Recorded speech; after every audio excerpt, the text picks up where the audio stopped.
episode is powered by Outpost Roasters, small batch, high quality coffee with soul. Outpost Roasters in Johnson City specializes in freshly roasted, small batch, ethically sourced, fair trade local coffee. That's what sets them apart from the big guys. They work directly with small farms and co-ops to ensure responsible practices and rich, balanced flavor in every single cup. Whether it's early mornings or late nights, their 12-ounce bags deliver bold, smooth coffee at a totally fair price. Head to outpostroastersjc.com to explore their blends and single origins. Outpost Roasters, coffee that's definitely worth waking up for. All right. Good morning, Dave. How are you today? Good morning. So, would you mind giving just a little introduction of your name and who you are? Because there might be people watching that don't know you, which would be hard to believe. Well, there are some. So, yes, my name is Dave McAuley, and I am the founder at Summit Leadership Foundation in Johnson City, Tennessee. Nice. Thank you for that. And that's where we're sitting right now, actually. So, right when you sat down, you did not want to put your headphones on at first because you said this reminds you of your radio days. Yes. So, I would just love to hear. I mean, I feel like you've done a lot of different things in your life. Right. And I'd love to hear about some of those. But I think maybe that might be a fun place to start. All right. As long as you don't, well, you can slide into your Sure. DJ voice if you need to. It could happen, right. So and this goes back into the 70s, I got interested in radio and decided that was going to be my major in college. So I went to University of South Florida, majored in broadcasting. And in my junior year, I was driving home one day and thought, I'm just going to drop in at this country music radio station in Tampa and just see if they were hiring. And I walked in the door, talked to the receptionist, and she said, yeah, the general manager would like to talk to you. So he came out to talk to me, and apparently the company had been sold. They fired the previous general manager, and two of the on-air personalities had walked off the job that day. Oh my gosh. So he hired me on the spot. I had no experience, and I was on the radio professionally at one of the top stations in the market at midnight that night, doing the midnight to 6 a.m. shift. Wow. That's how I started in radio. My name's Dave McAuley, Okay. but this was a country music, Yeah. K99 country Okay. music. And so they changed my name to Dave Mack, was my air name. So I started and did that for 2 years. I had a 2-year stellar career in radio, and it worked out good. I was getting ready to graduate. I was getting ready to get married. They weren't paying me very much. So I took it upon myself one day to walk into the general manager's office unannounced and demand more money, or I was out of there. And he said, okay, you're out of there. Oh, So that was my short professional radio career in Tampa, Florida. wow. My dad happened to own a furniture store. So I called him and said, are you hiring? And he said, and I told him the story. And he said, think you could have handled that any better? So it was a learning experience, but went into the furniture business from there for a while. So you talk about, I've had some shifts in direction, but that's how that one happened. And I didn't want to go face my future father-in-law and let him know that I just lost my job just a few months before I was marrying his daughter. So Yeah. So you majored in broadcasting then? Yes. Okay. And then 2-year career, pivot to furniture. Right. So what did you do at the furniture store? Was it sales? Was it literally putting it together? What was or all the above? So this is a family furniture store in South St. Petersburg in a little community called Gulfport in South St. Pete. And it's called Gulfport Furniture. Not a large store. We sold new and used furniture. Okay. A lot of winter snowbirds would be coming down to that area. So Yep. there was a lot of winter activity, and we would, again, for new and used furniture, it was a pretty successful business. And so I just went in to help my dad with buying used furniture, working the store.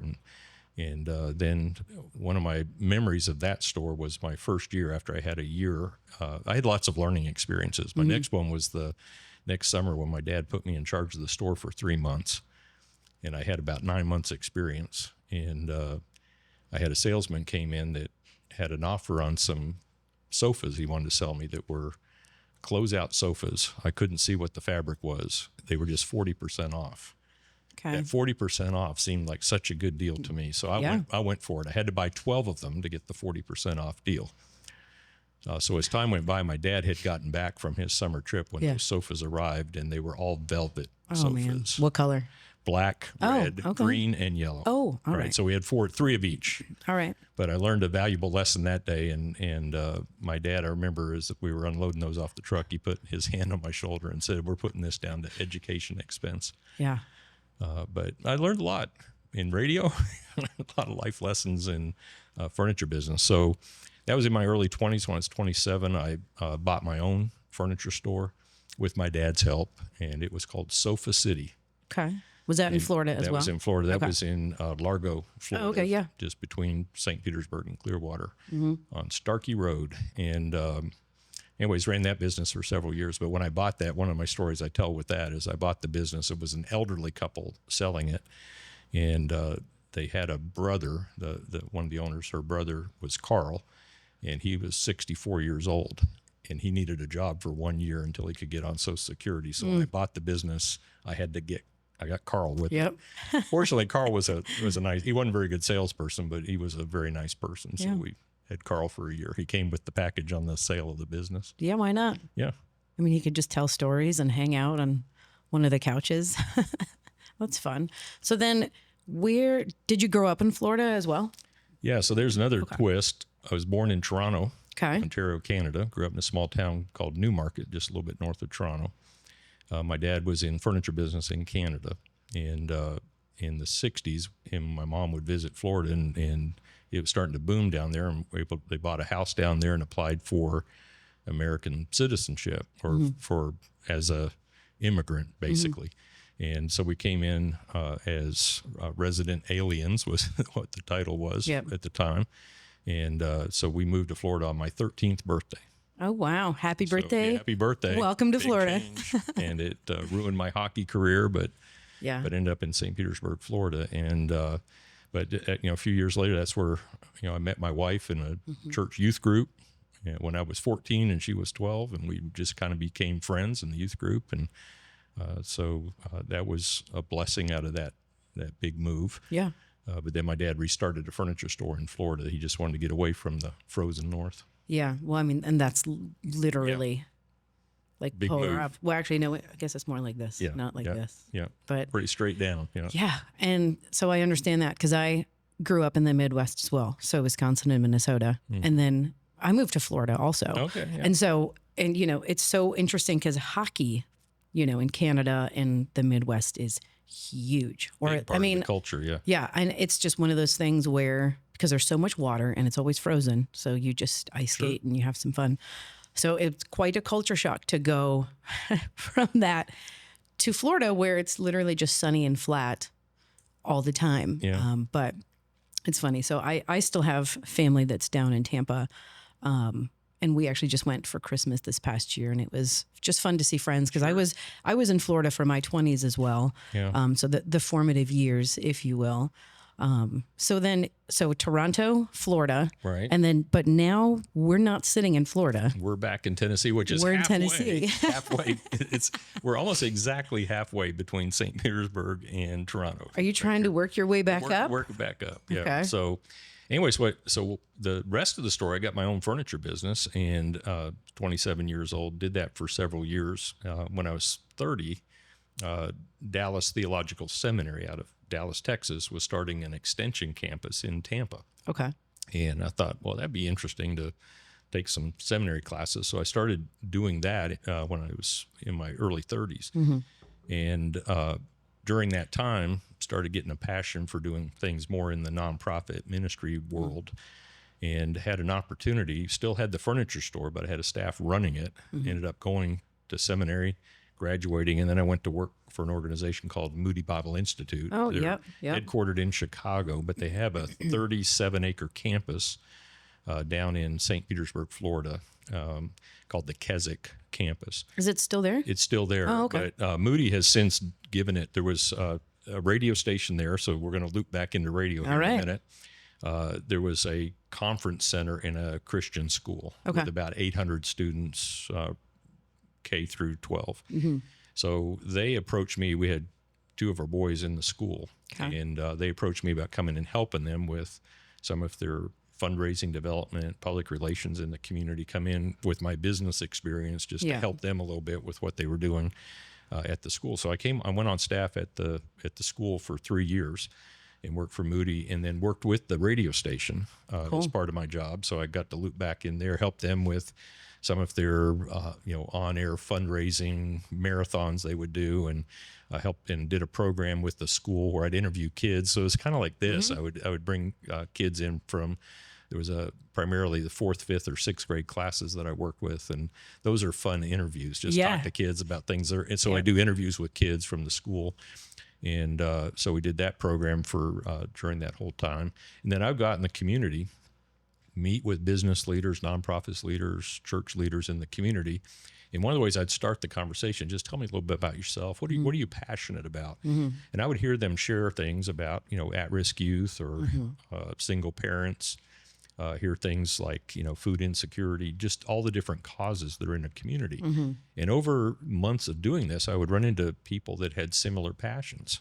So it wasn't part of my job description. It was just part of my personality. I would say, hey, y'all just need to meet. So I would organize a time to meet for coffee, just like sitting like this, and just get 3 or 4 people around the table and just have each of them just share what they were passionate about. And during that time, I saw the conversation change from somebody needs to do something about this to what if we did this? And it changed from somebody or they to we. And that just change of language, when we got people with the similar passions but different resources, different abilities, skill sets together at the same table, I saw momentum, traction start to happen.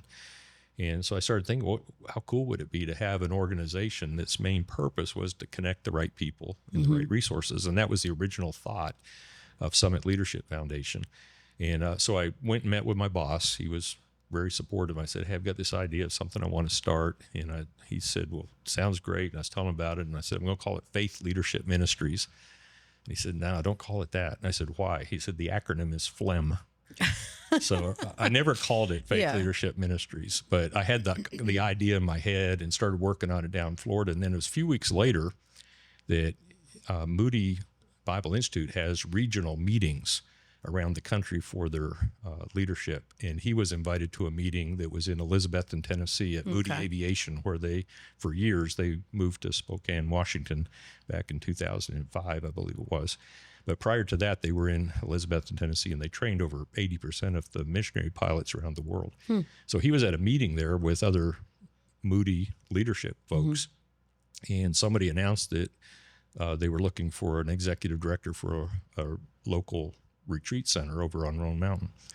So he put my name in the hat for that because he knew my passion. He thought this might be a good platform for him to do this from. Maybe this would be something to work for him, which became a joke back at Keswick campus in St. Petersburg. When your boss recommends you for a job out of state, that's a sign. So anyways, I applied for it. They hired me, but it didn't work out, right? It was interesting. It didn't work out. We had sold our house in Florida. I closed down my furniture business. We burnt the ships. My dad passed away during that period of time that we were in process of moving. And we moved the family the whole way up here. We had 3 boys at the time. And the new position wasn't working out. There was a founding director there that wasn't leaving, and whatever I did, they were questioning. And it was just a stress environment that felt like a 3-legged race. But in the meantime, we had started attending a local church, Grace Fellowship. And so the pastor there just asked me one day, how are things going at the new job? And I said, well, I just resigned. And he said, well, we're looking for an associate pastor at the church. Would you be interested? And I was thinking, oh my goodness, yes, I would be. So the long and story short here, that's how I got to Johnson City. How I ended up on staff at the church is they had 2 other candidates at the time. So he said, we won't be hiring for another probably 3 or 4 months.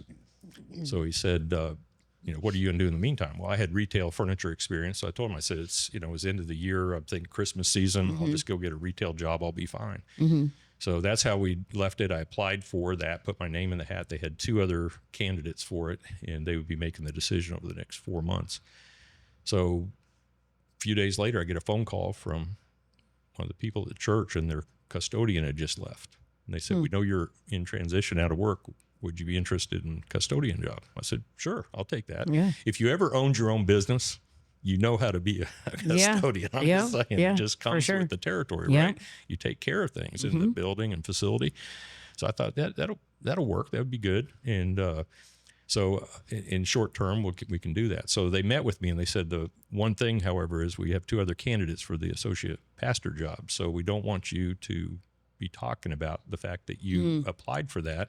We want to keep it even, fair for everybody. So as far as everybody knows, you're just the custodian. You're in the process. We'll give you equal consideration, but it's not a guarantee just because we hired you as a custodian that we're going to hire you for your associate. So just so that I just want to make it clear. Yeah. Set what expectations were. Yeah. Oh, yeah. So it came up to the end of the year. The new position was going to start in January. So they let me know just before Christmas that they had selected me and asked me to not announce it until they could announce it in front of the congregation the first Sunday in January. So I remember that first Sunday in January at the end of the service, the senior pastor got up and announced they had just hired the associate pastor, Dave McAuley, and people looked at each other, the custodian? There was quite there was a little bit of confusion about why, and even calls coming in. Is it a large church? Yes. Okay. It was about 500 people. Oh, right. And I was there for 10 years, and it was at 3,000 people when I left after 10 years. Wow. Okay. So a fast-growing church. All right. 500 is a good amount. So then they were like, the custodian, did you put your broom down and then you went up to the stage? Just about, hey. Just about. All right. So, and that was here. That was here. So then how did you get from Grace Fellowship to Summit Leadership? What happened in between? Well, you ask good questions. But keep in mind, like I always look back on our story and how God has prepared us, right? Yeah. So, moving from Canada to Florida, that cultural change, right? That was a learning time. And for weather. me, right? Cultural and weather, everything. Kind of a failed experience in radio, just the learning lessons from that of having a little bit more humility, having to start up my own business, a little bit of that business experience, working with Moody, get the nonprofit experience. Yeah. And now I'm working at a church staff, getting church leadership experience. And I was there for 10 years. And here's what happened there. When I got there, 500 people, and I was the 3rd staff person they had hired for ministry staff. When I left, there was 36 ministry staff people, and it was 3,000 people. Okay. And what happened over time, and this is just a phenomenon that happens, nothing wrong with the church, is my fit went away. I like doing lots of different things. So when I came on staff there as the associate pastor, I wore about 10 hats that first year. Everything from speaking 10 Sundays a year to leading new members class to small groups to overseeing men's ministry, women's. It was just like 10 different things I was in charge of. And the church was at a size where I could do those 10 different things. As the church grew, we started hiring staff. And every year I would lose a hat. So what happened over 10 years, I got down to that 10th year, I was wearing one hat, pastoral care counseling. So I was in charge of all the weddings, the funerals, the hospital visits, keep in touch with how people were doing. And I could do it, and I'm a people person, but I like the variety of things. Okay. So that went away. So it became time. I started reflecting, is this what I want to, do I want to continue doing this in this specialized of a role? And so I even considered, going out and doing a church on my own or something. And then the idea came back of the time I was in Florida, starting Faith Leadership Ministry, and now I'm up in the mountains. So instead of calling it Faith Leadership Ministry, why don't I call it Summit Leadership Foundation? We didn't go with ministry. We wanted to serve 3 sectors that came from the experience that I believe God gave me in the business sector, nonprofit, and church leadership. So that's what Summit Leadership does today. And what I found during that time is that leaders need other leaders around them. So one of the lessons from seeing those leaders come together when people were identifying the problem but not coming up with the solution is the problem can be overwhelming. When you get other leaders around you that have a similar passion and a variety of skill sets and gifts, suddenly you start seeing what could be. You start getting traction. You start having an idea. You see a path forward. So the power of connecting became one of the theme words that we use when we bring people together. In a Bible story that I'd like to share with you that comes out of the Old Testament, Exodus 17, it's where Moses has just led the people of Israel out of captivity in Egypt. They've been in captivity for 400 years, and they were just common laborers in Egypt. And as they came out, when they left, the Pharaoh was so exasperated with all the plagues that had come down upon them. Beside himself. Right? So he just said, take whatever you want, just go, just go. And so they took fine linen, they took gold, they took silver, and it was over 1 million people that left Egypt and went out in the desert with all this treasure. Well, a guy named Amalek, who has an army, sees this big group of people with all this treasure, and he thinks it's going to be easy just to go pilfer that. So he sets up to wage war against them, and God tells Moses to stand on the summit of a hill overlooking the valley and hold the staff of God above his head. It's the same staff that he reached out to part the Red Sea with. And he holds that above his head. As long as he holds that above his head, Israel will prevail in battle. But as he's standing there, his arms get tired. It's at that point that two other leaders, Aaron and Hur, see what's happening. And so they roll up a stone for Moses to sit on. And one holds up one arm and one holds up the other. And together that day, they accomplish what God called Moses to do. So one of the things that we tell leaders, whether they're leaders of faith or not, we say, God created you to do great things, but he designed you so you cannot do great things alone. We have to have other people. That's what we refer to as the power of connecting. How do we connect the right people and the right resources? How do we bring others around like Aaron and Hur that are going to support that person? The other analogy we use is like a spotter with a weightlifter. A weightlifter always lifts more if they have a spotter. You need that person, that support person next to you. So Summit Leadership Foundation operates like Aaron and Hur did for Moses, for leaders in our community, of faith or not of faith. We just want values alignment, serving the region, and we come alongside. And how do we provide those support services? Like rest, maybe for them to sit down. How do we encourage them through coaching or consulting or caring for them? And then one of our things that we're big on is connecting. How do we connect them to the right people where they can accomplish what we believe God's called them to do? And so that's the core at Summit, at its core right there. So today, what is your role with Summit? Because you enjoy wearing lots of hats. You've worn lots of hats. And now there's, you've passed off some leadership and passed off some hats. And I mean, we see you all around also. So I know you have 1,000 hats on, but where are you with Summit today? Right. So several things going on. It's been a busy season. The goal was here at the end of 2025 was to so-called retire. And what that was going to look like, it wasn't going to be totally retire. I have some long-time leadership teams that I've met with for like the last 10 years. We have great relationships. So some of those I plan to continue doing, but just take other things off my plate. But our rising executive director that we had here for years, Matt Overby, who's a great friend, was with us for 13 years, had an amazing opportunity to go to Goodwill Industries to be their director of training for the local Goodwill. And for his family stage of life, with preteen boys, having a 9-to-5, because Summit is not a 9-to-5 job. 9-to-5 job, uses talents, his abilities, his background with Starbucks, Chick-fil-A, in 13 years with Summit, his leadership ability. So that was it was a bittersweet, excited for him, the opportunity, but at the same time, then it kind of pulled me back in for a little bit longer, and we're doing executive leadership type search and strategy and things like that in the first half of this year, trying to figure out what that next direction of Summit looks like. So we're 22 years old. So I started this 22 years ago.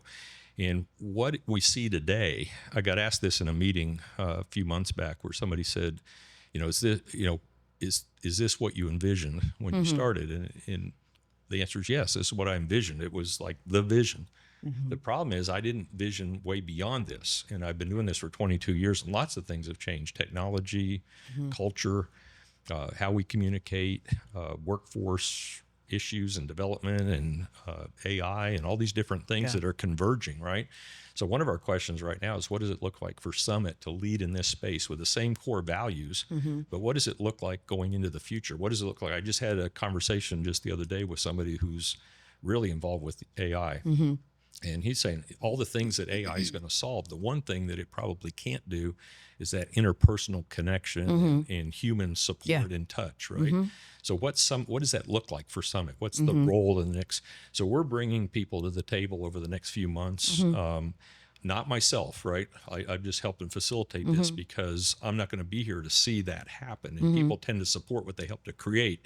So we want to bring the right people involved in what could this be? What could happen next, right? Off of what we've built so far. So that's the stage we're at. It's exciting for me. It's a little unsettling because I don't have the steering wheel like I used to, and now trying to hand that off. And we talk about something here where it's, leadership or the founder syndrome, which is a real thing. I mean, you birth this baby and it's like giving your baby away is what it feels like. And you want to give it to people you trust, and it's a hard thing to do. And it's what I experienced when I first moved up. The reason that I couldn't succeed at the retreat center was because of founder syndrome. The founder of that, and a great gentleman, we got along fine, but he couldn't let go of what he had created.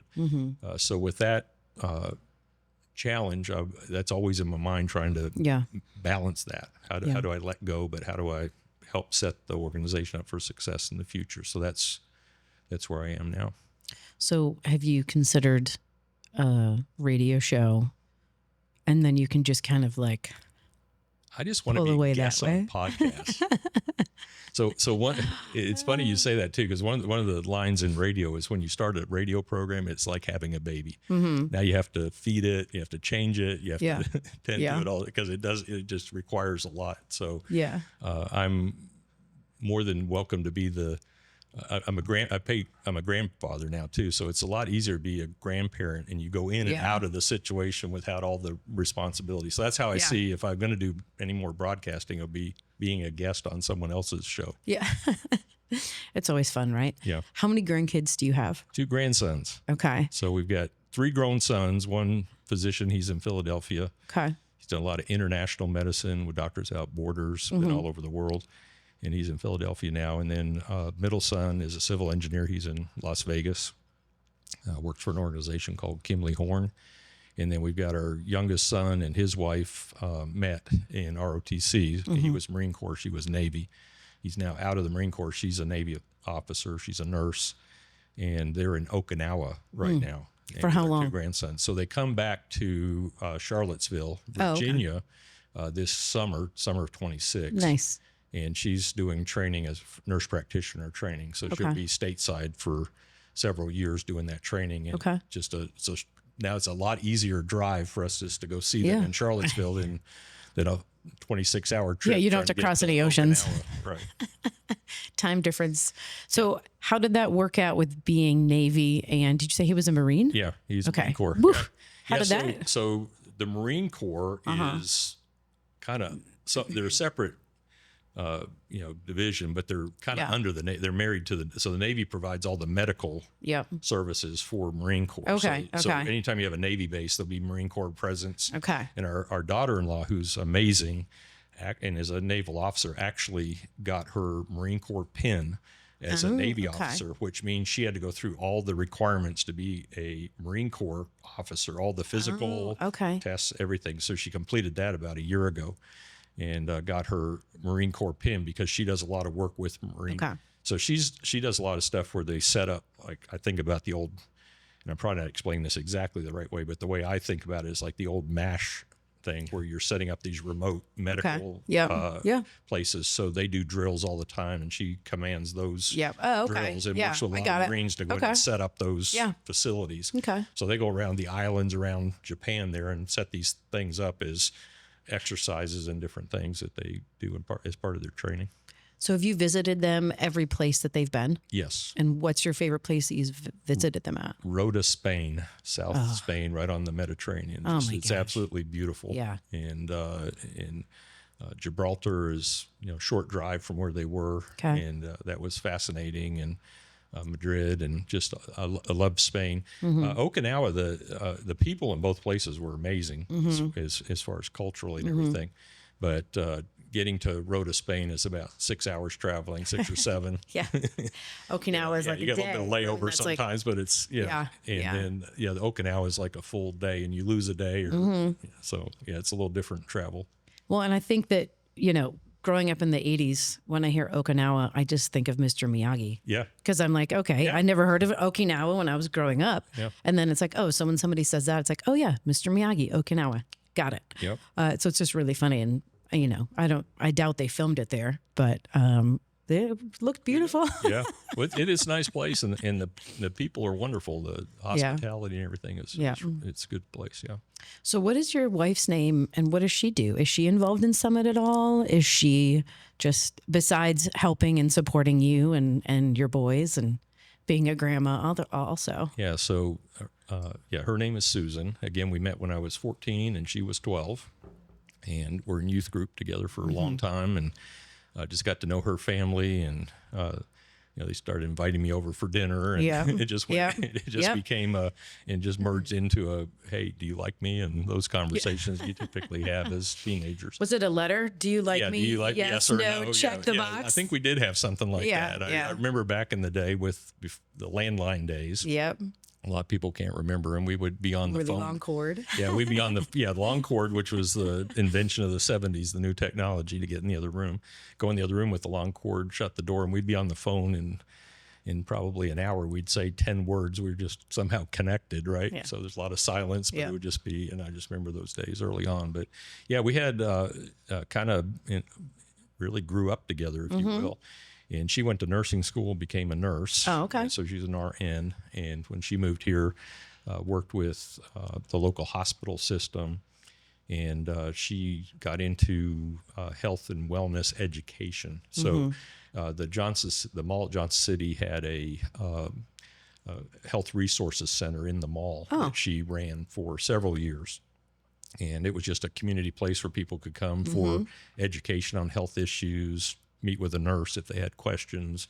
It was something that the hospital provided as a community service. At the mall? At the mall. Okay, so it was still a regular mall, and then they had a health services. Health services building, or one of the storefronts in the mall was health services. And in the back room, they had a little conference room where they could have about 20 people come in for a workshop, have physicians come in and do stuff on everything from, diabetes to arthritis to healthy eating and things like that. So she did that for several years, and then became a wellness nurse through the hospital. She worked with different organizations, became the wellness nurse for the city of Johnson City for several years.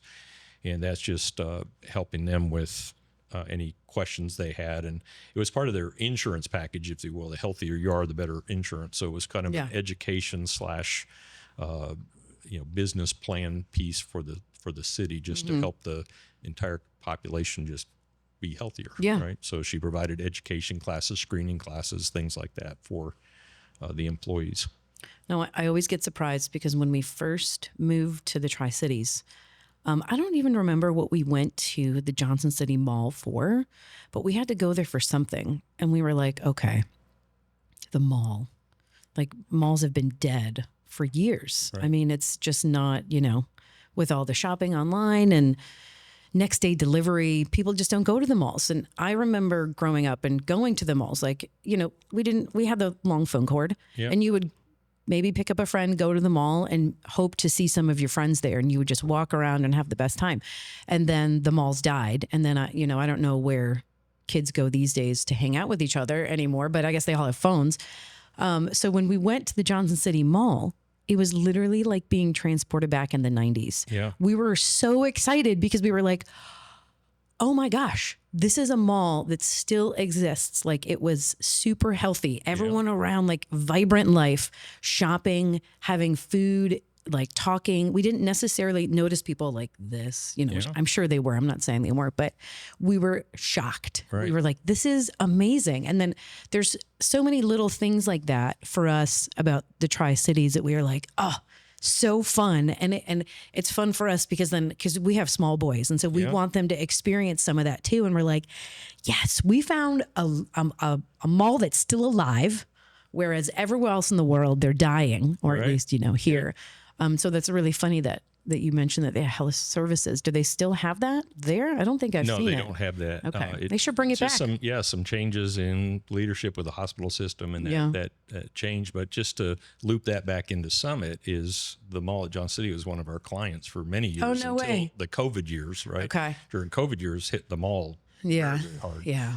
So they pulled back from the coaching and consulting services. But they were one of the leading malls in the country. Oh, really? Yeah, for a long time. Okay. And Makes sense. Makes and sense. when they came up, the very thing that you were talking about, amazing people that were working there, and we just had the privilege to sit in on some of those meetings, help facilitate some of them.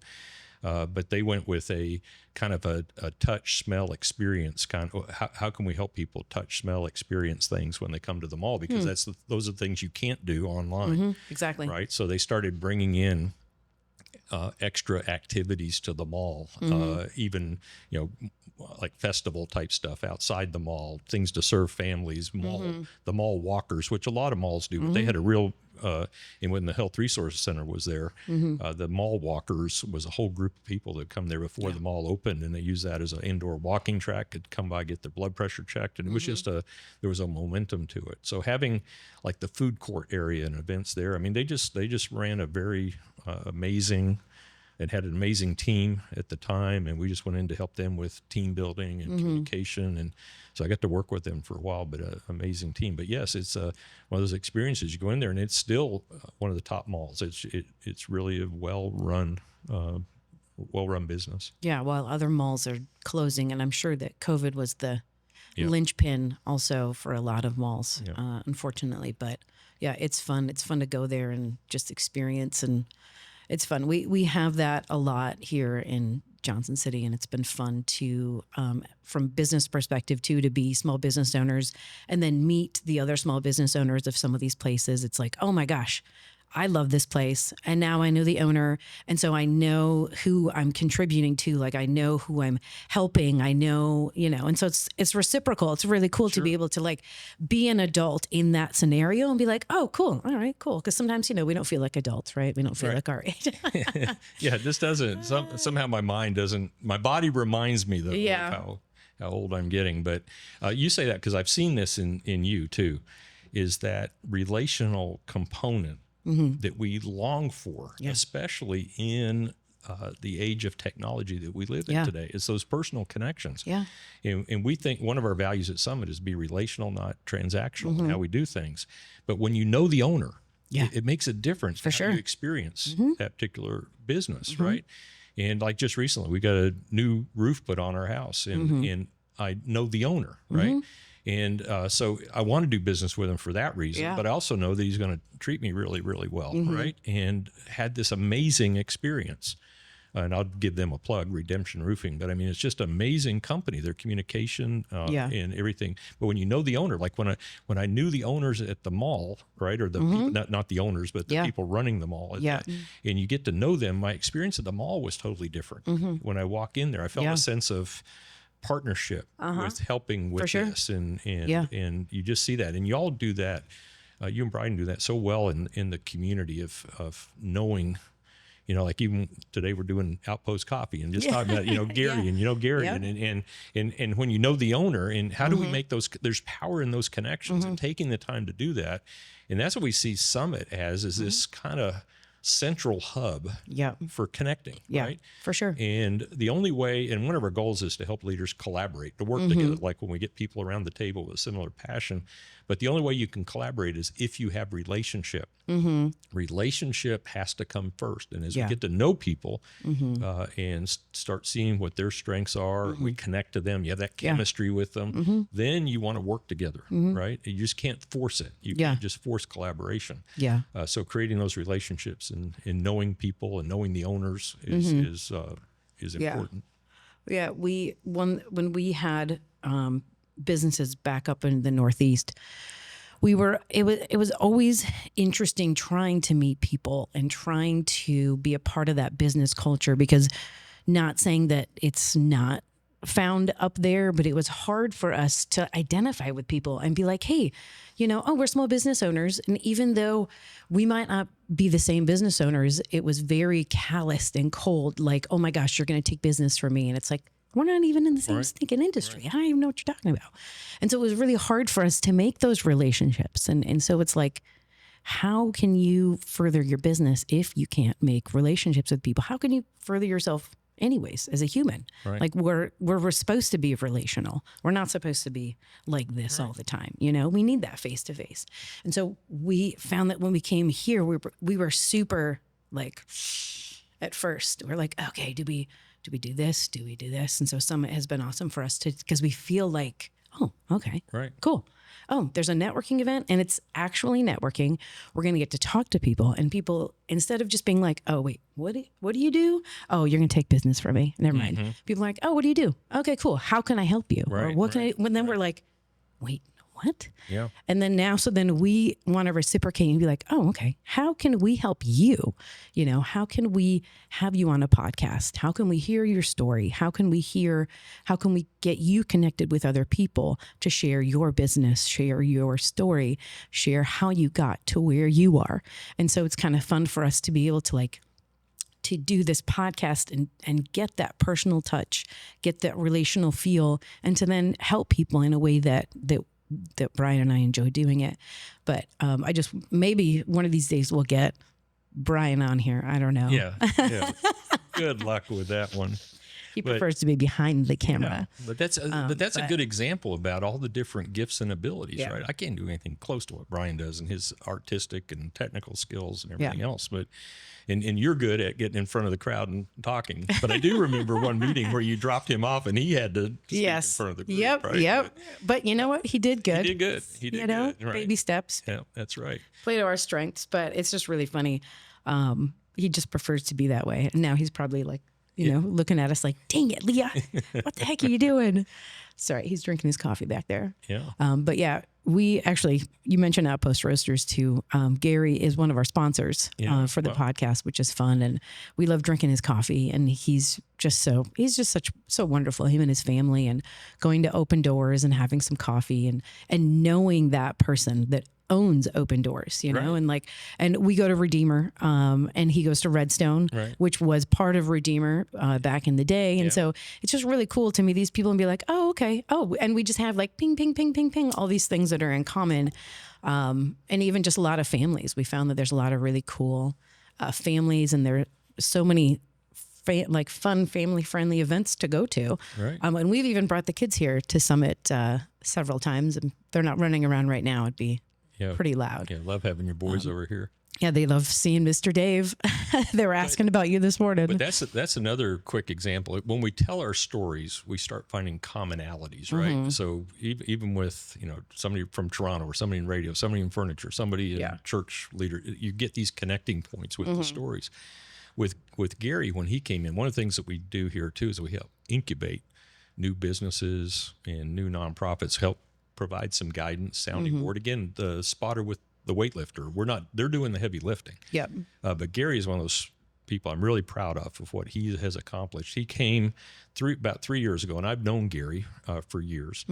And I saw in a post on social media that he had won a contest with the Chamber of Commerce, or placed in it, where he got like $500 or something for his new coffee roasting company. So I reached out to him and said, hey, what could we do to help you? And we started talking, and we needed somebody at Summit to help us with hospitality, just greeting people, making sure coffee was ready and stuff. And I said, hey, why don't you come on staff at Summit, and we'll give you some space to do your roasting over at Summit, because he was doing that from his home. And it wasn't scalable at that point. Yeah. So he came over to Summit and set up his roaster over here in one of our rooms in the back, and helped us with hospitality, and did that for a year. And our goal with Gary when we brought him on staff, that we told him ahead of time, was we want to get you out of here in 5 years so you have your own coffee shop. That was his dream. His big dream was to own his own coffee shop. Yep. But again, that power of connecting by being part of Summit, the previous owners of Open Doors were Summit partners, and they were getting ready to retire, and they were looking for someone to take over their business. And because of all those connections, they knew the owner, and he knew them, and they made this arrangement for him to take over their business. So in just 2 years, not 5 years, Gary ended up jumping in the deep end, right? Yep. And learning everything there is to learn about running a business, and he's doing very well. Has that been a common denominator with Summit, being able to connect for things like that? Just the business, whether that's selling businesses, a lot of internal things like that. Like, how many partners total do you know off the top of your head does Summit have? Roughly 260. Okay. And that's fairly evenly divided between business, nonprofit, and churches. Okay. So probably a little heavier on nonprofits, which is kind of one of our primary areas for Yeah. serving the region. For sure. But businesses help support that, and then churches also help come alongside and support some of that. But we've had, that's one of the things is as I hit retirement and get older, I look back on things that we've gotten to be part of. That, again, we're really careful about this because they did the heavy lifting. So we don't take credit for these. Yeah. We just got to be part of their story. Yeah. But Isaiah 117 House, Yeah. which is now national and a huge organization, they're 10 times bigger than Summit now. But they came to us with their idea, Rhonda Paulson, when she had this idea about what it would look like if we changed how foster care happens forever. Yeah. By that first 72 hours experience for these children of coming from a tragic and traumatizing situation to being placed in a foster. What if we made that transition period something that was pleasant for the child, where they would be lavishly loved during that period? And we thought, wow, that sounds amazing. We started working with them. And again, it's the spotter with the weightlifter. They did all the work, right? But we got to be part of that story. Jeremiah School, that works with children on the autism spectrum, they came to Summit with the idea that we want to have this school in the Johnson City area. And they're actually under our umbrella for their first 5 years as they were developing as an organization. Now they've launched out on their own and now becoming partners in another project we got called Trinity Grace Farm, where they use that facility for education for their students and things. And we've had just story after story of those over the years, where it's maybe an organization that was about to go under and we were able to come in and help them revitalize. So they're around today and they weren't before, or we get to come in the early stages and help them launch. So you mentioned Trinity Grace Farm. What is that? Right. Trinity Grace Farm is one of those things that's dear to my heart. I had a good friend, Jim Miller, his wife, Mary. When we first started Summit, Jim worked as a financial advisor, and he was in an office with the owner, Carter LaCroix, American Values Investments. And they were over in Johnson City on Sunset Road, and they had 8 offices in their little office suite and only had 6 advisors. So they had 2 empty offices. And they allowed me to come over and use their boardroom when I first started Summit back in 2004. I'd use their boardroom for meetings. Okay. And one day, the owner, Carter LaCroix, said to me, he said, well, we have extra offices here. If you want an office, we can make you a pretty sweet deal on one. So they rented me an office that was a 10 by 12 office with a desk, everything furnished, internet, power, everything, for $200 a month. Wow. And access to their boardroom. Wow. Which was amazing. And that launched us with Summit. We had 3 staff people working out of that one little office early on, and before we had our own facility. During that time, I got to know Jim. Jim was there and he was on staff. And it was during that time that his daughter gave birth to Trinity Grace, who was born with Down syndrome. So fast forward about 5 years ago, Jim and Mary approached me. They had 30 acres of farmland in Gray, Tennessee, just between Johnson City and Kingsport. And they said, Trinity Grace loves going out to the farm. If we donated this 30 acres to Summit, and they were aware of some of the things that we did, can you promise us that you will make sure this property gets used as an outdoor space that people with any kind of disabilities could use and enjoy the outdoors with their family and friends? And it just struck me. I mean, typically in the nonprofit world, if somebody donates land, you want to sell it and cash out on it. But this one moved me. And when I heard that, I said, yeah, I went to our board, and our board said, yes, let's do it. And, we already had organizations like Brothers Keepers, another one that works with adults with intellectual disabilities. And so we already had those agencies. We said, yeah, we want to take that on. And I told Jim at the time, I said, this could be 10 years. We have no budget for this. But I will promise you we'll make this into an outdoor space. And God has just provided, and we were able to open it this last October, and we're already hosting groups out there. Nice. And one of the things that warmed my heart we had Jeremiah School wants to use it again for educational field trips and things. So they had 22 students out there, middle school students from Jeremiah School, about early November. And you got me too. they were outdoors, and those kids they did a little hot dog cookout and just spent 3 hours out in the woods. Nice. Nobody was on a phone. Nobody was on an iPad. They were out in the woods, running through the fields, just making up fun, and then getting dirty, having fun. And the leaves had just fallen. Right, it's the fall, so it's 1st of November, and one of the kids realizes they got a piece of cardboard in the car they came in. So they went and got the piece of cardboard out, and they started sledding down one of the hills out there on the leaves. Funny. Right? Just create this thing themselves. Yeah. You got boys somersaulting down the hill, and they were out there laughing, giggling, having fun. And that's what Jim and Mary want. That's what, when Trinity Grace would go out there, and that's how we ended up calling it Trinity Grace Farm. Yeah. Right. So, and when we told Jim and Mary that, I mean, they were amazed by that. And, and one of my other joys is Trinity Grace comes out to the farm. Her parents are involved and support it. And it was out there. We have a Gator 4-wheeler out there. It's a 4-seater, and we had Trinity Grace was sitting in the back. And how old is she now? She is, I believe she's about 12 now, I believe. I should know that, but I don't. But she was in the back of the Gator as we were going through the property, and she was just squealing and laughing, and we were going up through the woods, and just the joy of that is a blessing in my heart. So, two of the projects I look at when I talk about retirement is that. I get to work with Trinity Grace Farm. It's only 4 miles from my house. I'm over there almost every day. I love going out there and just picking up debris and starting a bonfire and hanging out there and thinking and praying and dreaming about what it could be. The other one is I have somebody that's become a friend. His name's Pastor Corey Brooks, and he's actually known nationally because he's been known as the rooftop pastor of South Chicago, where he stayed on a rooftop for almost a year to buy a motel to knock it down because it was a prostitute and drug selling motel in the hood in South Chicago.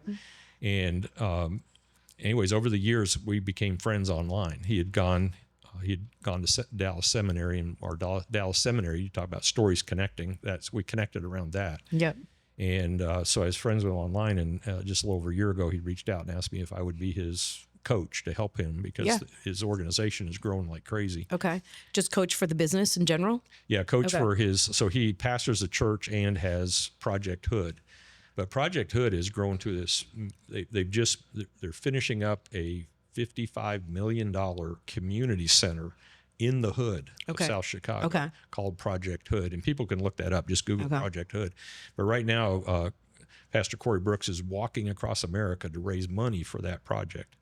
So I joined him down in South Carolina. He was in Greenville area. I'm getting ready to go see him here in Nashville in a couple of weeks. And and I meet with his team every couple of weeks doing coaching.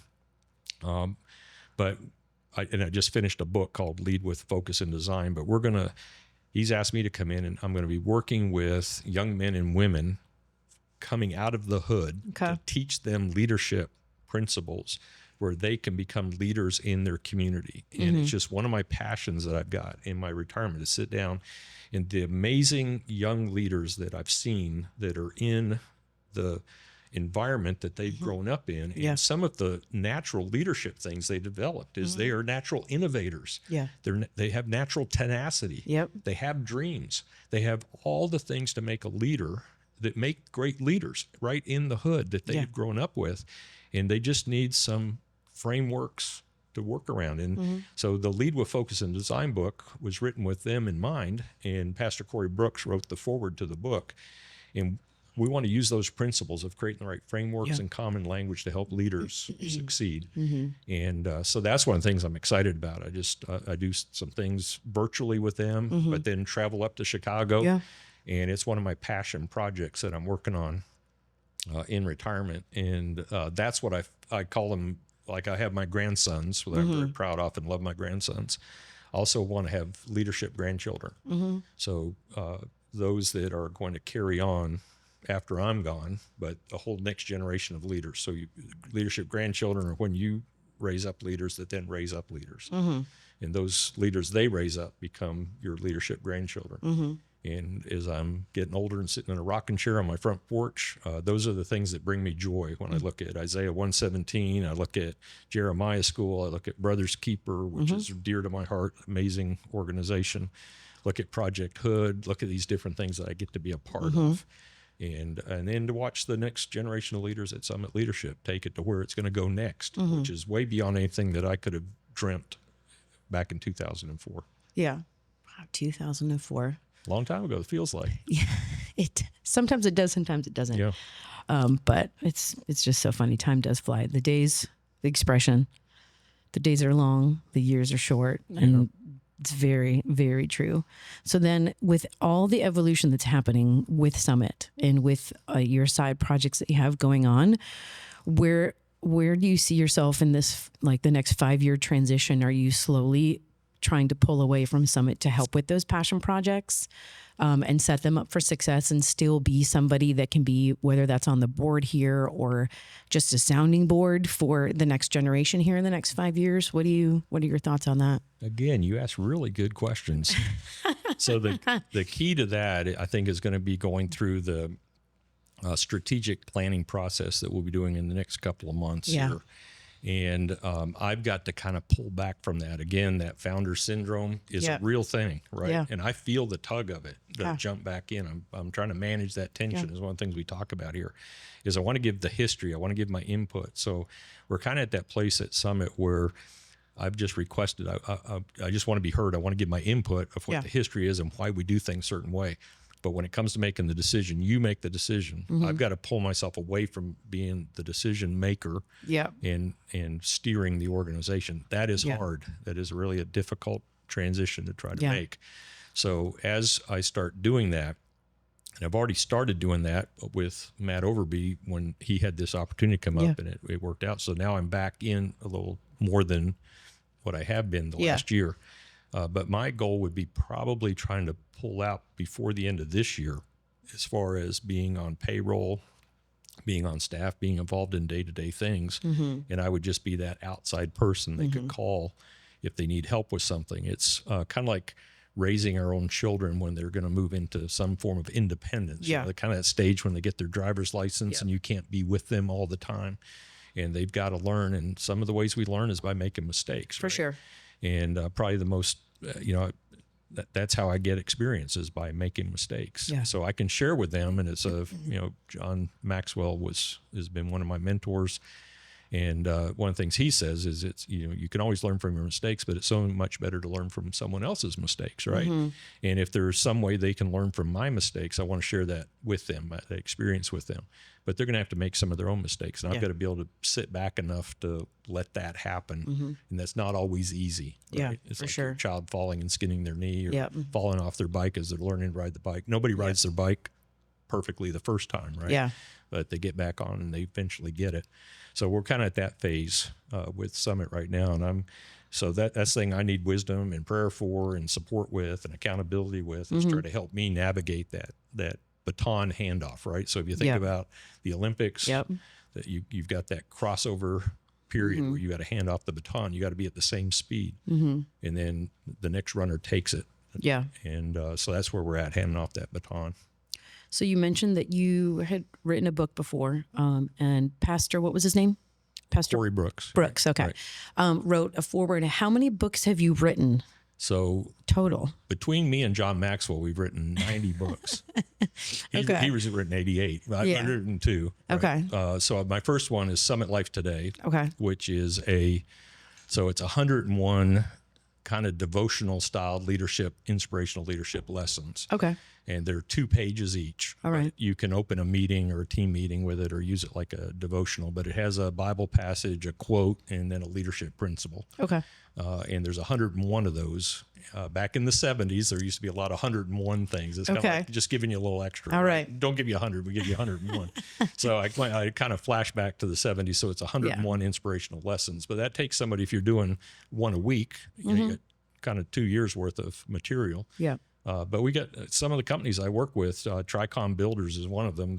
We meet with them monthly, and they do one of my devotionals. They just the book is designed where you can just open it anywhere. Yeah. And it's left page, right page. Okay. Right? So you just open it, and there it is. So it was kind of designed with that in mind, to make it where you don't have to flip a page or anything. You just have it all in one place. So I wrote that book back in 2015. Okay. The staff around here makes fun of it because the picture I used on the cover was 2012. Okay. So the picture was already 3 years old then. Now the picture is quite a bit old, so it doesn't even look like me, the picture on that book. It's all right. And then writing a book's hard. So it took me 10 years to do it again, and I kept talking about it. So I hired a publisher a year ago, paid them in advance, which is a stupid thing to do, but it was the one thing that motivated me. But it took me a year to write Lead with Focus and Design. Okay. And it's all about enhancing team performance using frameworks and common language. Okay. Why was it hard? It's just a lot. The writing process of getting down what you want. It's writing, it's rewriting, it's re-editing. Okay. It's finding the discipline to say more with less. Yeah. Because I can talk a lot. And I can also write Yeah. a lot, right? And you can keep going on too much on a topic, and then knowing when to stop, right? Yeah. There's always one more story, one more illustration that you can add. So it's so when you're writing that and you're trying to, and then having the time frames to write. That's the other thing, that you can't just schedule an hour to write. Yeah. You have to create the environment and usually have larger periods of time. So the process is such that I would write a chapter and then let it sit, then come back and rewrite it and go back over it and edit it at a different time, then write the next chapter. And then when I got it all done, I went through the whole thing and rewrote everything coming back. So there's quite a bit of process. Now it's in the editing process, and I'll get it back with the book design and edit, and then it'll go probably to publishing here in a couple of months. So wait, are you working on another one right now? No, but it's not finished. Okay, Yeah, it's kind of I finished writing it, but it's in that process of publishing right now as we speak. And I do want to write another one. I don't know what yet. I've got certain ideas in mind, and beach balls, umbrellas, and birthday cakes is one of them. Yeah. Okay. So that was one of the workshops that I did on. It's a culture-based thing. Okay. But that's when I want to just leave you that teaser. Okay. Beach balls, umbrellas, and birthday cakes. It sounds like you should also write a book on founder syndrome. Yeah, to you maybe probably should. help other founders out there step away from, their baby, Right, so to speak. right. Because Tell that the story seems, because I'm living it. It's a real thing. Yeah. And it happens in business, churches, nonprofits. for sure. Happens in family businesses between generations, handing it off, Yeah. and the next generation wants to do things differently. Yeah. When I was in furniture business with my father, the Small Business Association started a father-child support group system, right? Because of the dynamics that happen in family businesses. Next generation wants to do it differently. Yeah. That's. Oh, my dad and I back in '85 had a big argument about whether we needed a computer or not. I wanted to buy our first computer for our business, and that was a big deal. Well, but was it a bigger deal than the couch mishap? Or Yeah, it was even bigger than that. The computer cost more than the 12 couches back then. So Yeah. I remember, gosh, I don't even remember where we were, but you told this story growing up. I think you might have gone camping, and you and your brothers decided to go for a hike. Oh yeah. And you guys, because you're just boys, you're growing up, you're doing your thing. Do you remember the story and where you were when you went on this like massive hike that you thought was going to be 10 minutes? Yep. It was just me and my brother, Paul. Oh, okay. And our family, again, grew up just north of Toronto. We had a cabin on a lake, 4 Mile Lake near Cobeconk, Ontario, Canada. Fenland Falls is the nearest decent town. And 4 Mile Lake is 4 miles long, and it's very rugged. And Paul and I decided one morning we were going to pack a lunch and hike around the lake. Yeah. We didn't tell our mom what the full plan was. We were just going out. Back in those days, you would kind of go out and play for the whole day and be back by dark. Yeah. For supper. Well, exactly. If you calculate, 4 miles up the lake, and this is all rough terrain, cliffs and rocks and dense forest and bears and wolves and everything else you got. Yeah. Fortunately, no snakes up there, but by the time you go around, it's about a 10-mile hike. And so we set out at 8 o'clock in the morning, packed our lunch, ate our lunch. It was getting dark when we were coming down the other side, and we got within probably about a half mile of where the cabin was when we saw our dad coming down the road. Yeah. I thought, oh, there's Dad. I wonder what he's doing out here. Yeah. He was coming looking for us. Car? And he was not happy. He was not happy when he found us. We were on a dirt road that was coming near to where the house was, and he'd been out for a couple hours trying to find us. Yeah. And it's that moment as a parent where you're relieved, but now that he knew we were okay. Yeah. Now that I know that you're okay. Yeah. So now this is the point. Yeah. So his line was always, "We'll make this memorable, so we don't make the same mistake again." So we had a certain amount of memorable discipline on that one that kind of reminded us to not just take off for the whole day. But when I look back on that, you got boys, right? It's like boys. I don't know. I just grew up with this. We get an idea in our head and we don't totally think through it. You just kind of start. It sounds like a great idea, so you just go for it, right? Yeah.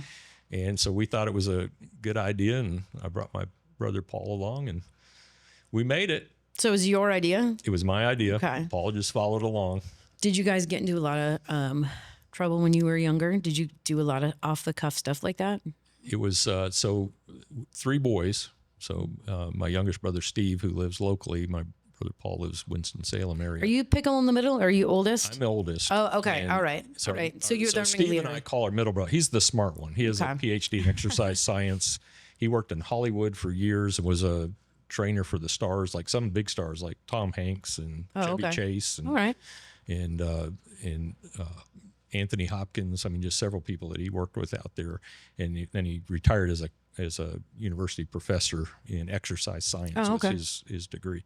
So he's our smart brother. He's kind of the scientist. But Steve and I are more the kind of goof off kind of personalities and pranksters and those kind of things. So the difference between Steve and me is I didn't get caught. He would get caught. So there's some famous stories with him, like letting, he let I'll tell his story on him, but he let the air out of his school bus tires. Oh my gosh. One time. And that doesn't seem easy to do. No. He went around and let the air out as a prank. And unfortunately, he did it just outside the principal's office where she was looking out the window the whole time. And so he got caught with that. And then just some other pranks he did over the years where he would tend to get caught. I would tend to do pranks and not get caught. That was the difference between the two of us. But you were the oldest. So no matter what, you got blamed because you were the oldest, right? That's right. Yeah. So I should have known. I should have known better. I should have known better. Right. Yeah. So you said one is in, where are they both living now? One's local? One's local. Okay. So Steve lives in Elizabethton, Tennessee. Okay. So that's fun. How often do you get together with him? We get together. What's funny is I get together with my brother from Winston-Salem just as much. Like we meet usually halfway, like Hickory or something, and meet up for a meal and catch up and stuff like that. So Steve more casual. Steve hangs out here at the Summit facility regularly. Okay. He used to work with Fellowship of Christian Athletes, and now he works with All Pro Dad. Okay. Which is a great organization. Tony Dungy started down in Tampa when he was the coach of the Tampa Bay Bucks. So Steve works with them doing training for new site leads around the country. So dads can sign up and be a site lead, and it's this program around character and building up our children. So dads run these chapters, typically at a school where they meet, once a week, once a month, and just go over a curriculum on honesty and character issues and kind of try to motivate and affirm their children. And they have a whole curriculum with All Pro Dad where they do that. So Steve does the training of dads that want to start a chapter. That's his role with them. So he works remotely with that and has to go down to Tampa every once in a while where their headquarters are, but he's mostly in the area here. So yeah, we get together, we see each other, but it's more casual. With my brother from Winston-Salem, it's more planned. We kind of get it on the calendar and go over and see him. So you guys have plans to let any air out of school bus tires? No. No. That's a good one. I have 2 older brothers, so I'm the youngest of 3, and I'm the only girl. So I don't think it was ever my fault because of the default. That's right. But it's funny to have different personality styles. I mean, my oldest brother is not as sarcastic, whereas my middle brother and I are definitely more on the sarcasm side. But once again, that's just a default of our generation too, and we just grew up sarcastic, which is not necessarily the best thing to be known for. And it's harder to undo some of the sarcasm as you get older, just because that's just how we have communicated. And so it's funny, but. Well, I call that, the book came out by Gary Chapman, The 5 Love Languages. Sarcasm is the 6th love language. It just is. As you become, and it happens with guys more than with women, but that kind of, sarcasm around each other. It's how we let each other know we love you. Yeah. Well, and Brian and I are very sarcastic with each other too. And then we're like, oh my gosh, we sometimes, because our boys are so young, they're 4 and 5. And so they don't understand sarcasm. So they might hear us with the sarcastic tone or, jokes. And then we're like, wait a minute, we need to be better because they actually don't know that we're joking. And so but it's always funny. It's the dynamics of having kids, of, being together, and then all of a sudden having kids, and then realizing daily all the things that you need to change. It's like, oh, okay, actually I should not do that anymore. Because I need to be an example, as they're seeing and literally hearing everything that we do. We were getting set up for this last night and just doing some different things with the microphones. And our youngest, Levi, was like, ooh, can I try? So he put the headphones on and he had the microphone and he started singing and just talking. And I told Brian, I was like, we got to hit record. So he was just recording and it was just so cute just to hear him just like talking and singing into the microphone. And it was just a fun moment for us to experience that. So now we have that forever. Him testing the microphones. Sure. And I mean, they would be here right now talking with us too, if they could. But maybe someday we'll do a podcast with them without video though. Well, that'd take me back to my Keswick Christian School days. Yeah. Doing what we called Keswick You should calling. be the interviewer then, and you can just, sure. That'd be fun. Hear what we had the intro to that. We called it Keswick Calling because it was the Keswick campus and Keswick Christian School. And it was an old answering machine. Yeah. That we had where it would ding and hello, this is Keswick calling. I want to take time to introduce you to one of my friends from Keswick Christian. And that would we just had this little thing that sounded like an answering machine. Okay. That was the start of it. Yeah. And then we would do the interview with the kids. It was typically about just a 5-minute interview, but it was, they would prepare ahead of time. I was just going to ask you that. Did they prepare or did you just off the cuff? The teachers in those grades in 4th, 5th, and 6th grade would have them write a little proposal type essay was part of their thing of what they would want to talk about if they got a chance to be on Keswick Calling.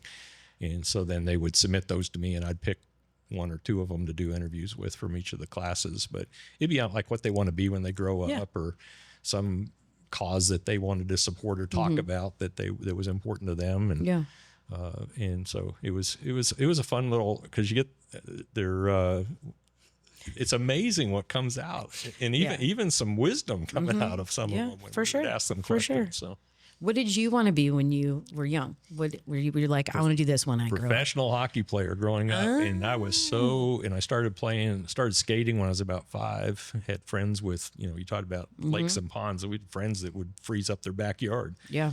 And you go out there and skate, and I started playing hockey when I was probably about 7, and so my last year playing hockey was when I was 12 years old, and I couldn't start the season. We moved in the fall to Florida, and that was just devastating to me and I wasn't ever great. Yeah, I was one of those players. In fact, in hockey, you have right wing, left wing. Typically, a left wing, forward is left-handed player typically. I was a right-handed left wing because it was my one way to get a starting place because we didn't have any left-handers on the team. So I just volunteered to be the left wing. You trained yourself? So I trained myself to kind of work that position. And what I became famous for as a forward was shooting the puck exactly in the middle of the goalie's chest every time. It's like I couldn't ever, like the Wayne Gretzky's of the world, they could find the open spots. I would find the center of the chest every time. So I had plenty of shots on goal, but the goalie didn't even have to move. I mean, it was like I was never, I don't know that I was ever going to be professional. Plus, I wasn't big enough anyways, but I was an aggressive player and always enjoyed hockey. And then talk about boy stuff. If we ever got in a fight, which is part of the hockey culture, it was a 2-game suspension back then if you got in a fight. Oh, wow. They didn't want fights. So we always waited till the last game of the season. And what was funny, we're all in the same school together, right? And so we're all in the same school. So we just agree at school that we're all going to ditch our gloves at the end of the game, whatever game it was, and we're just going to go for it, right? And it was, so we, at the end of every hockey season, the coaches knew it was coming. They're all ready for it. But at the end of every season, it would just get that out of our system. And they'd let us go for a few minutes and then they'd get us all, but they were ready for it. Yeah. Did your brothers play hockey too? No, they didn't they never, well, my middle brother was, he was a scientist early on. Oh, okay. So he brought a dead cat home one day that he'd found frozen on the side I was of the going road. to say, It was frozen. did he find it already dead? Yes, it was already dead and Okay. frozen, and he wanted to bring it home and dissect it. He was like all of 7 years old at the time. He's a scientist through and through. Okay. Did he dissect it? No. Oh, okay. Mom did not agree with that. She said, idea. "Get that cat out of this house." Yeah, so he's and he is very he's super smart. Steve and I, we just say he's the smart brother, but he wasn't as into all the pranks and stuff as what we were. That's funny. That's funny. There's dissecting cats. Oh, and one of the pranks I pulled on him that was terrible, that I feel very bad about to this day, was when we were at the cabin at the lake. One of his experiments he did one day was to get a glass measuring cup with water in it, and set it out in the sun. And he had a little thermometer, and he'd go out and he wanted to check its starting temperature. Well, he's like 7 years old when he's doing this, and wanted to check the temperature every hour to see how long it took for the water to heat up. And I noticed every time he went to check the temperature, he would dip his finger in to see if it was warmer. So when he wasn't looking, I boiled some water and dumped his water out, put the boiling water in and he burned his finger when he stuck it in. I didn't think through. I just thought it would be funny. Yeah, yeah. And so there's pranks like that he ended up being the brunt of some of the pranks that Steve and I did. Yeah. That's fun, though. It's fun that he knew that early on. I mean, I feel like a lot might know when we're really little, and then the rest of us just kind of continue to figure it out as we get older. And some people never know. Yeah, he was on that kind of science track from when he was really, really young. That's fun. Yeah. Is there any other stories or anything else you'd like to share today? Oh, I always have stories. Oh, to I know. tell, I know. And I think that my big thing with that I just leave with people is just do believe that God created you to do great things. Don't let it just stay as a dream in your head. The difference between a dream and a vision is a vision, you start moving forward on it. When I started Summit Leadership, nobody had done this before. I didn't have a path to go on. I just had a dream that I wanted to make into a vision. The dream had been in my head for 10 years. Now when it becomes a vision, you have to start moving on it. Early on, I got a picture by a guy named David Graham. He does photography on the Blue Ridge Parkway. And he has a picture that's called Into Infinity, that is the swing bridge at Grandfather Mountain, North Carolina, disappearing into a fog bank. And we have that picture here at Summit in one of our main hallways. The first year I started Summit, I kept that on my desk in front of me, because it reminded me that the only way when we're moving into the fog, when we can't see a clear future, but we want to move towards something, the only way to see a step further is to take a step. And that picture stayed in front of me for that first year, because I had this big vision of what I was wanting Summit to be someday. And I was getting people to come along and try to help me with it and come alongside with it. And with all that, I was trying to figure out, how do I take the next step? And so that picture, so I'd encourage people, what stops us often is, one, we don't have a team around us. We're trying to do it on our own. Moses couldn't hold that staff up on his own. So we need other people around us to help us. So that's the first thing we do with people that have a dream or an idea, is to try to have them get the right team around them. Once they have that right team around them, then we encourage them to start taking steps. You don't have to do it all at once. Just take little steps in the direction that you want to go. Even just one step sometimes. Even one step, right? And make one decision or put one thing in place and just go a little bit at a time. And so that was one of the lessons. So I encourage people, if you have a dream, turn it into a vision. By turning it into a vision, get the right people around you and start taking steps in that direction. Do it small before you do it big. It doesn't all have to happen at once. But just like Trinity Grace Farm, when we started that, we had no funds for that. And over 5 years, God provided the funds. And it's a lot of funds. We built a really nice pavilion there with ADA bathrooms and stuff in it. And it's now being used. But that by taking those first steps of getting the farm and putting the initial road in and just doing what we could do, just a little bit at a time, because we didn't have any money for it. Yeah, it just started getting its own momentum. Yeah, and it is beautiful. It's really fun. We had the chance to visit there it was the ribbon cutting, wasn't it? The last time we went there, and then before that, we got to meet you there with the boys, and we did some s'mores. In the giant fire pit, which the boys still talk about because mean, who doesn't love s'mores? That's right. They're so delicious. Well, thank you for that. And thank you for that wisdom to share with others and just sharing your story and about Summit leadership. So thank you for taking the time to speak with me this morning, Dave. Well, thank you. I appreciate you. I appreciate you too.